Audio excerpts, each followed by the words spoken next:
2004 সাল তারের ব্যবসা ঘিরে দ্বন্দ্বের জেরে গুলিতে প্রাণ হারান রাজধানীর 30 নম্বর ওয়ার্ড যুবদলের তৎকালীন সভাপতি মনির।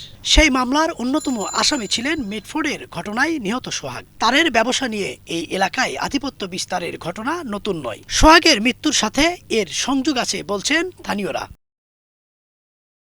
সোহাগ নিহত হওয়ার জেরে নতুন করে সামনে এসেছে 2004 সালে মনির হত্যার ঘটনা। 2004 সালের মনির হত্যার ঘটনার তথ্য জানতে যাওয়া হয় কোতোয়ালি থানায়। সেখানে সংশ্লিষ্ট কর্মকর্তাকে পাওয়া গেল না। এবার ফোনে কথা হয় মনিরের ছেলের সাথে। এই যে হত্যা হয়েছে সোহাগ, হ্যাঁ, এই সোহাগ কি আপনার বাবার হত্যা মামলার আসামি?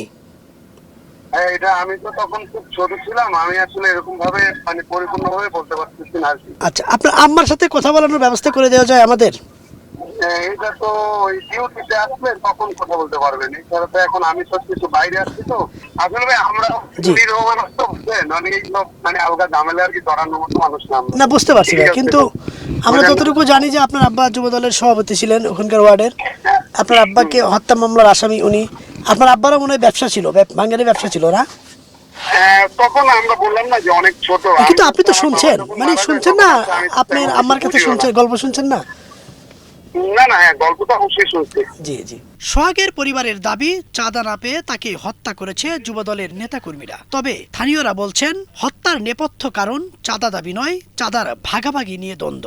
যুবদল করতো এক লগে বন্ধু বান্ধব, পারছে আগস্টের পর ওরা একটা জড়িয়ে গেছে। আচ্ছা, অনাচানা প্রতিদ্বন্দ্বী হয়ে গেছে। চাঁদাবাজির টাকা বা অন্য টাকা পয়সা এদিন টাকা বিত্ত থাকবে, কেউ বেশি কেবে জানে বান্ডিল লইছে দেয় না, এর কম লইছে এর দেয় না, তো দণ্ড লেগে যায়। মিটফোর্ড কেন্দ্রিক আধিপত্য বিস্তার, ব্যবসায়িক দ্বন্দ্ব এবং পূর্ব শত্রুতার জের ধরে বন্ধু ও রাজনৈতিক সহযোদ্ধাদের হাতে খুন হন সোহাগ, এমন অভিযোগ স্থানীয়দের। জনাব তারেক রহমানকে চাইবো যে তার দলের বদনাম করার জন্য।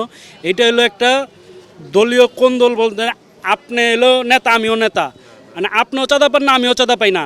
এইখানে হচ্ছে মেন সমস্যা, যে হত্যাকাণ্ড হয়েছে একটা কুকুরও যাতে কেউ ওইভাবে না মারে। এখন তো মনে করেন যে আওয়ামী লীগের লোক বিএনপির ট্যাগ দিয়া বলে যে আমি বিএনপি, এটা হয় না, এটা এখন হইতাছে, কারণ এটা বিএনপির বদনাম করার জন্য। কেউ বলছেন হত্যাকারী ও হত্যার শিকার সবাই একই সাথে চলাফেরা করতেন, ছিলেন বন্ধু। কি এদিকে টাকা টুকা তুলতো নাকি সোহাগ ভাই?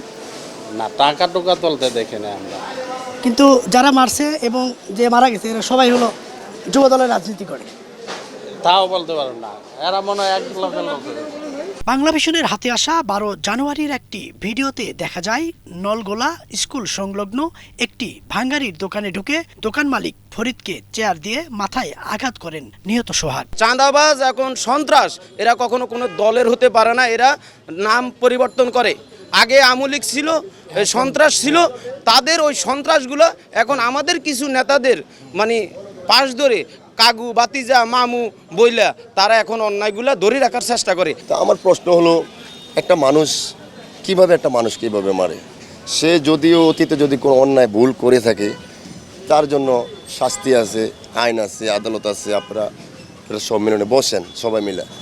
কিন্তু এভাবে একটা মানুষকে মানুষ মারে না, এটা পশু ছাড়া কেউ মারে না, তারা পশুর থেকে খারাপ। এদিকে থমথমে অবস্থা বিরাজ করছে সোহাগের ব্যবসা স্থল 4 নম্বর রজনী বোস লেন।